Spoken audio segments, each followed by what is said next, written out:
Continuamos analizando temas que son noticias para Venezuela. Cuando hay momentos o escenarios de incertidumbre política, pues los especialistas dicen que tiene un impacto en el tema económico. Para hablar sobre el balance de la producción petrolera en Venezuela, tenemos el día de hoy a un especialista en políticas energéticas y economía del petróleo. Me refiero al venezolano Francisco Monaldi. Gracias por estar con nosotros. Bienvenido. Encantado, Marjorie. Sí, me gustaría que comenzáramos compartiendo con la audiencia, hablando sobre un balance de cómo se encuentra en este momento la producción petrolera y cómo este tipo de escenarios de incertidumbre pues, pueden llegar a tener un impacto en las operaciones de producción y en los convenios internacionales. Sin duda, la producción petrolera en los últimos 2 años ha venido subiendo fundamentalmente por las inversiones que la empresa Chevron ha hecho en Venezuela, que básicamente están fundamentadas en una licencia que le dio el Tesoro de los Estados Unidos. Hay otras dos empresas que han recibido licencias similares que son europeas, Repsol y Morel and Prom. Pero obviamente lo que ha ocurrido con las elecciones genera una gran incertidumbre para todos los actores económicos, no solo sobre la posibilidad de que se otorguen más licencias de este tipo como las empresas estaban esperando que ocurriera, sino ahora hay la preocupación entre las empresas de que incluso pudieran modificarse o cancelarse algunas de las licencias existentes. Entonces, esta trayectoria de crecimiento de los últimos años pudiera completamente detenerse o revertirse dependiendo de lo que termine de ocurrir con la política venezolana. Por ejemplo, para la gente que nos está viendo, ¿cómo está en este momento la producción petrolera en Venezuela y cómo se traduce esto en la capacidad de ingreso que recibe el país por concepto de negociaciones con el petróleo? Sí, la producción de Venezuela está en alrededor de 870.000 barriles diarios. En su mínimo en el año 2020 había llegado a poco menos de 400.000 barriles diarios. O sea que el incremento ha sido importante, ha tenido que ver con la recuperación de precios que permitió que la producción que se había cerrado en la época del COVID se volviera a abrir y, como te decía, más recientemente con la licencia. Obviamente Venezuela es un país que depende tremendamente de los ingresos petroleros y eso ha significado un incremento de ingresos relevante, alrededor de un 20%, unos 2.000 millones de dólares. Pudiera ser mucho más, obviamente, si hubiera condiciones diferentes de precio en la parte que no vende Chevron, que no se vende en los Estados Unidos. En este momento, en el mes pasado, por ejemplo, la mitad de lo que se exportó a los Estados Unidos, básicamente por Chevron y Repsol, y el resto, casi todo, fue al mercado negro en China, como iba en el pasado, antes de que se hiciera la flexibilización de sanciones, y eso va a un descuento muy elevado y requiere trueques y criptomonedas y una cantidad de dificultades muy importantes en cobrar. Entonces, obviamente, lo ideal sería que avanzáramos en una dirección en que la industria petrolera venezolana puede atraer inversiones significativas y eso requiere la normalización de las relaciones de Venezuela con los Estados Unidos, Europa y el mundo en general. Has hablado de un tema súper importante. China como aliado de Venezuela, has dicho que la experiencia invirtiendo en el país ha sido catastrófica, que el país está súper endeudado con China. En este caso, pues, Estados Unidos ha sido, por decirlo de alguna manera, como el gran salvador en estas negociaciones. ¿Cómo lo que está ocurriendo en la actualidad pone, digamos, en entredicho, en tela de juicio, en esa balanza, que se puede todo desmoronar si Estados Unidos toma decisiones importantes en este sentido? Sí, es muy importante eso que dices, porque fíjate, en Venezuela básicamente tienes, por un lado, Chevron que produce casi que uno de cada 4 barriles de los que se producen en Venezuela. Si le sumas a los europeos, son casi un tercio de la producción, ¿no? Pero los siguientes grandes productores son China y Rusia, las empresas de China y Rusia en Venezuela. En particular, los chinos siempre se vieron como son un aliado geopolítico del régimen de Maduro, se vieron como una especie de alternativa, de posibilidad. Pero Venezuela les debe todavía alrededor de 15.000 millones de dólares a los chinos y la experiencia de los chinos en el sector petrolero venezolano ha sido muy, muy mala. Por eso ellos no han invertido desde hace ya casi 12 años de manera relevante. Y todo eso nos indica que China no va a ser una alternativa a la inversión de las empresas occidentales, y menos aún si existe el régimen de sanciones.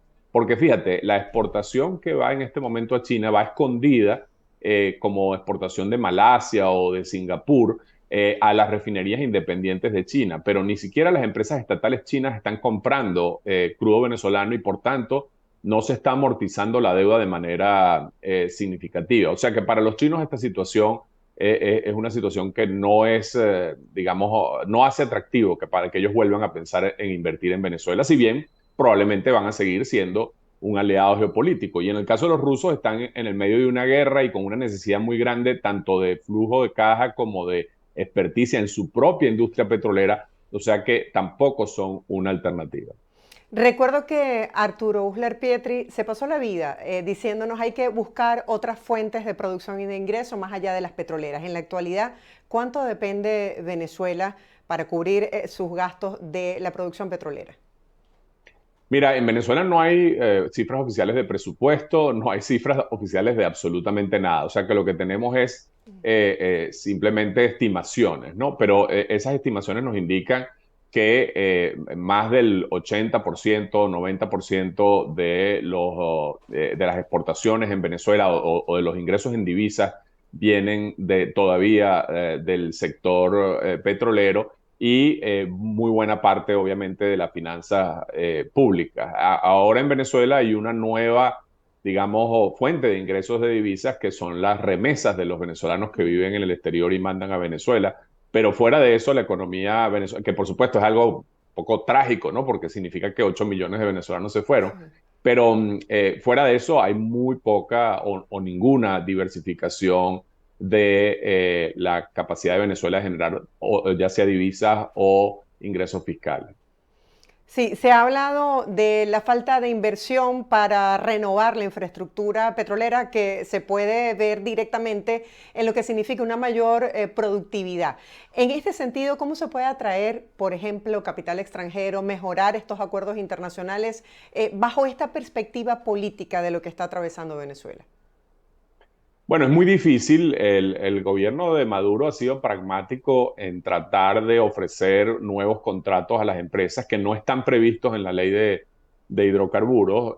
O sea, obviamente lo ideal sería reformar el marco legal e institucional de la industria petrolera para hacer atractiva la inversión internacional, que hoy en día no es un marco atractivo, pero estos contratos que se han dado, digamos, paralelos a la ley, han permitido que algunas empresas estén dispuestas a invertir en circunstancias muy específicas, ¿no? No están, digamos, trayendo dinero fresco, pero están utilizando el flujo de caja de estas exportaciones a Estados Unidos y Europa para reinvertir parte de ese flujo de caja. Pero para que la industria petrolera venezolana se recupere, no solo tiene que haber un levantamiento completo de sanciones, sino además tiene que crearse un marco institucional creíble, porque una cosa que hay que entender, muy importante, es que Petróleos de Venezuela está completamente destruida. La empresa que llegó a producir ella sola, sin la ayuda de ninguna empresa internacional, 3.1 millones de barriles en el año 98, hoy está produciendo 400.000 barriles diarios. Y además está tremendamente endeudada, está en cesación de pagos, no está pagando sus deudas, no puede pagar sus deudas, está absolutamente quebrada, pero además sin capacidades técnicas y humanas, porque ha perdido buena parte del personal calificado. Entonces, todo eso nos indica que la única manera de recuperar es con una masiva inversión internacional. Eso requiere una nueva ley de hidrocarburos, un nuevo marco institucional y, como te digo, la normalización de las relaciones con los países de Occidente, en particular con los Estados Unidos, para atraer esa gigantesca inversión que es de más de 10.000 millones de dólares por año. Y eso, si bien es verdad que nos mantendría como un país dependiente del petróleo, permitiría un crecimiento económico muy importante para la economía venezolana en la próxima década, cosa que sin el petróleo sería muy limitado.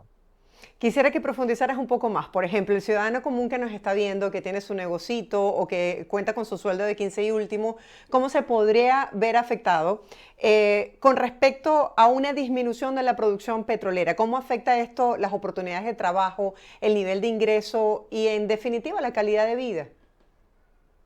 Mira, si imagínate, por ejemplo, que se cancelaran las licencias a las empresas como Chevron y las Mm, europeas.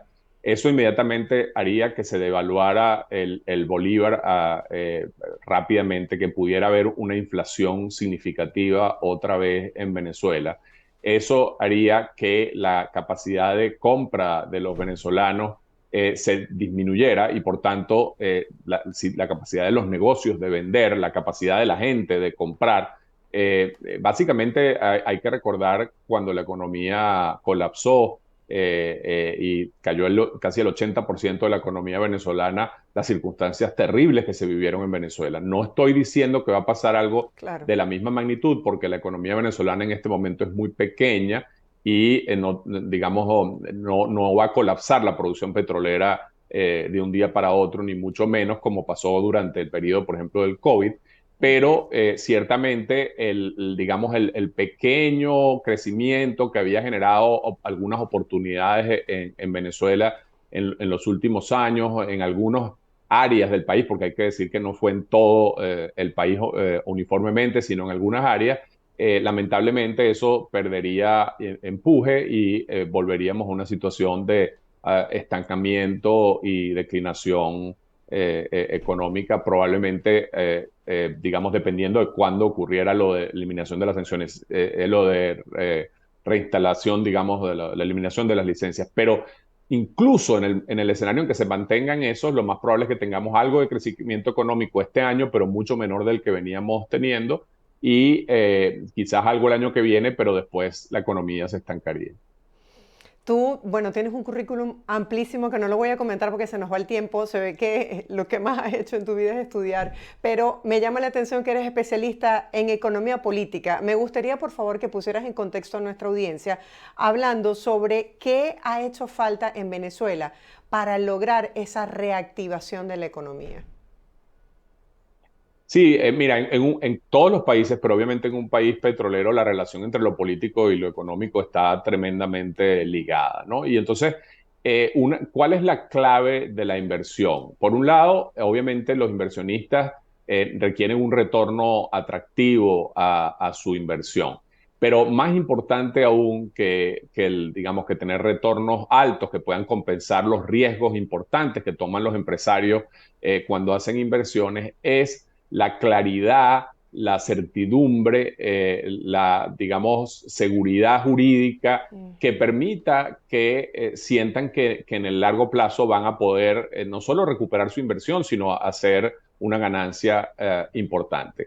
Y en la medida en que en un país no hay credibilidad del Poder Judicial, no hay credibilidad de las políticas del Estado, no hay un régimen legal estable y además, si tienes dudas sobre si vas a poder, en el caso, por ejemplo, de la industria petrolera, poder exportar por el tema de las sanciones, todo eso genera incertidumbres demasiado grandes que a pesar de que hay oportunidades inmensas en Venezuela, hoy en día si tú inviertes en perforar unos pozos en Venezuela y tienes la infraestructura, recuperas muy rápido la inversión. O sea que no es cuestión de que no se pueda ganar dinero, sino es un tema de los riesgos y las incertidumbres que el sistema político venezolano y muchísimo más aún cuando la comunidad internacional no reconoce el resultado electoral que las autoridades venezolanas digamos, ayer la Corte Ujú. Suprema, el Tribunal Supremo, dio como absolutamente válido. Entonces, eso hace muy, muy difícil la recuperación de la inversión. Venezuela es un país lleno de oportunidades gigantescas, en particular por lo chiquito que es la economía con respecto a lo que podría ser. Tiene además Venezuela esta diáspora gigantesca que tiene capacidades empresariales y capacidad de inversión muy, muy importante. O sea que Venezuela es un país que se puede recuperar relativamente rápido con la combinación de esas capacidades y de la maravillosa bendición que es tener esos recursos petroleros. Pero la ventana de oportunidad se va cerrando a medida que además avanza la transición energética. O sea que si no logramos hacer eso pronto, vamos a perder una gigantesca oportunidad. Hablemos acerca de eso, de ese escenario positivo. Teniendo en Venezuela, por ejemplo, una seguridad jurídica, siempre se ha hablado de los extraordinarios recursos que hemos tenido en nuestro país y con una buena plataforma que permita desarrollar esa producción petrolera. ¿En cuánto tiempo tú consideras, por ejemplo, que se puede reactivar la economía venezolana producto de esa explotación petrolera? Mira, si se combinan las condiciones que te dije antes con la capacidad de reestructurar la deuda venezolana y un acuerdo internacional con los multilaterales, etcétera, Venezuela podría tener una tasa de crecimiento altísima, podría estar incrementando su producción en unos 200.000 barriles diarios promedio por año, quizás más al principio.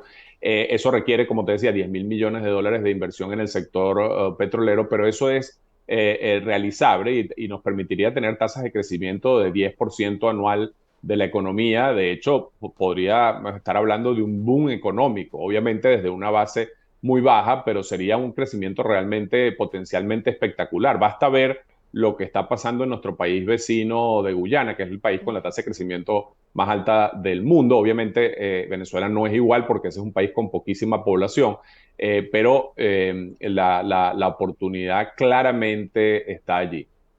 Francisco, ¿y por qué tú dices que tiene que ser pronto? Porque si no perdemos esa oportunidad. O sea, ¿por qué este momento es clave?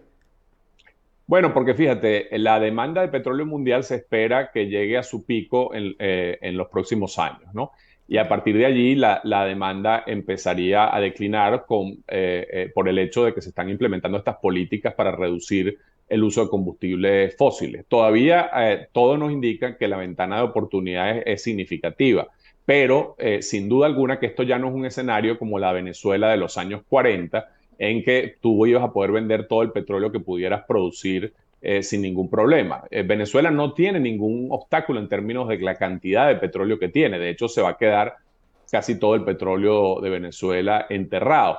Pero lo que sí tiene es una ventana de oportunidad que se va a ir cerrando. ¿Qué tan rápido se va a ir cerrando? Es muy difícil saber y hay muchas cosas que puede hacer Venezuela para digamos, seguir siendo un productor relevante en el tiempo, por ejemplo, reducir sus costos, ser capaz de reducir las emisiones, eliminar el venteo y quema de gas que hay hoy en día. Todas esas cosas pueden permitir que tenga una industria petrolera más longeva, pero en todo caso, lo que sí es claro es que cada año que pasa estamos perdiendo parte de esa oportunidad. O sea, esto es diferente al pasado en el sentido de que no vamos a tener la demanda petrolera creciente que gozamos, digamos, durante el siglo XX y estos primeros años del siglo XXI.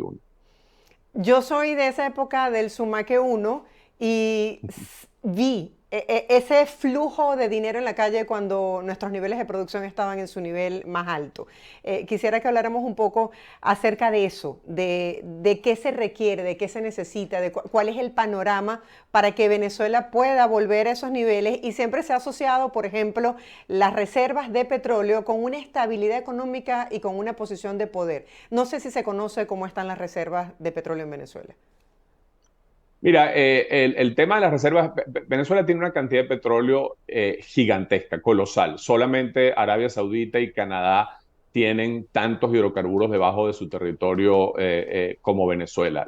La pregunta es cómo se definen las reservas. Y aunque Venezuela declara tener las reservas de petróleo más grandes del mundo, la realidad es que no las hemos desarrollado ni tenemos la capacidad en este momento de desarrollarlas para considerar las reservas probadas, que es digamos, un concepto más técnico, de manera que si las empresas privadas operaran en Venezuela, las reservas no serían tan grandes. Pero ese no es el tema, porque incluso si tenemos reservas de 100.000 millones de barriles, no las vamos a poder extraer en el tiempo que le queda a la industria petrolera. Venezuela es tan abundante que eso no es una restricción.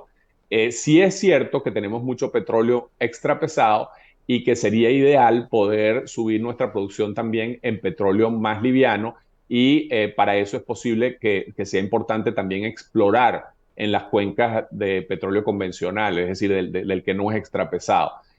Pero en términos de recursos, Venezuela no tiene límites.